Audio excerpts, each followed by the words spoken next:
Brad Parscale, the digital media director for President Trump's 2016 election campaign, admitted during an interview with Yahoo News' Michael Isikoff that he was duped by a Russian Twitter bot.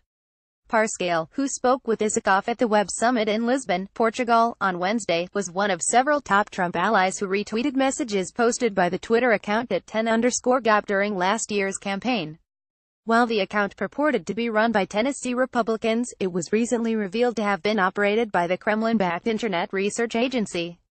Parscale said the fault lay with Twitter for allowing accounts to obscure their provenance. "I wish Twitter would make that more obvious," he said.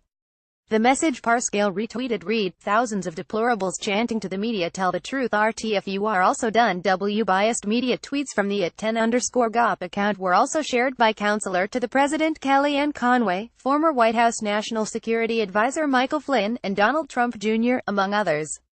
The Internet Research Agency is a Russian organization that employs trolls who have been identified as a major part of the Kremlin's efforts to interfere with last year's election. Parscale is the first Trump campaign official to acknowledge his interactions with the account since the revelations about its Russian roots. When Isikoff first asked him about his interaction with at 10_GOP, Parscale said he did not know about its Russian origins. Parscale also defended the substance of the account's anti-media message. "I was retweeting knowing that the media's biased," Parscale said. Parscale said he was not sorry about the incident, before backtracking slightly. I can't take back what I already tweeted. Yeah, it's unfortunate," said Parscale. "Yes, I feel bad that it was not a Tennessee account, that I got fooled that it was a Tennessee GOP account," he added. Millions of people retweet tweets. "You don't have any idea who's behind that account. I agree with the message. The media's biased. Did I have any idea who's behind it? No. If it would have been a Russian flag and IP up there, would I retweet it? No." Isikoff pressed Parscale on whether being tricked by the account made him feel manipulated by the Russian government. Parscale was incredulous, remarking, "Do I feel manipulated by Russia for retweeting one tweet?" Twitter and other social media companies are facing increased scrutiny for hosting Russian accounts that posed as American users and accepting political ads that originated in Russia. Isikoff also asked Parscale about his own ad campaign for Trump. Parscale helped run a much-vaunted plan that used Facebook to run a high volume of campaign ads that were targeted to highly specific audiences.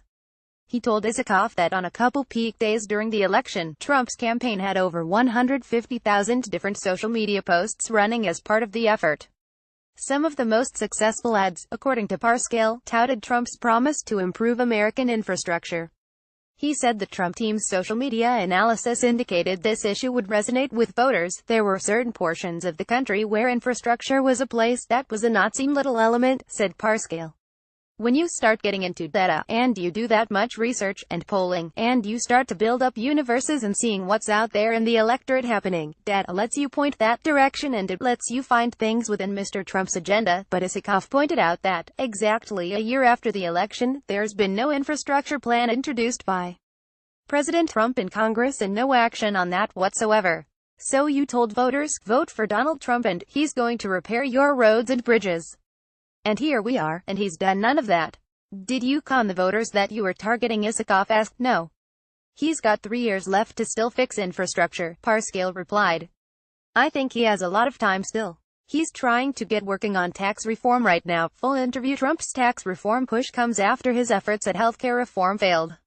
So far, Trump has not succeeded in pushing through any major legislation. Isikoff questioned Parscale on whether he's disappointed that Trump hasn't done more. "I think he's done a ton. I think he's done more than any president we've had in a long time," said Parscale. In July, Parscale accepted a request to testify in front of the House Intelligence Committee as part of its investigation into Russia's interference in last year's election. At the time, Parscale denied there was any collusion between the Kremlin and Trump's campaign. During his conversation with Isikoff, Parscale said he supported the probes into Russia's role in the presidential race. "I hope they figure out everything that happened and what it isn't prevented from happening in the future," Parscale said. "I've always been fully supportive of the investigation." Isikoff noted this position is slightly different from Trump's. The president has repeatedly criticized the Russia probes, specifically the investigation headed by special counsel Robert Mueller. "You'd have to ask him that," Parscale said of Trump. "I don't speak for the president." Read more from Yahoo News.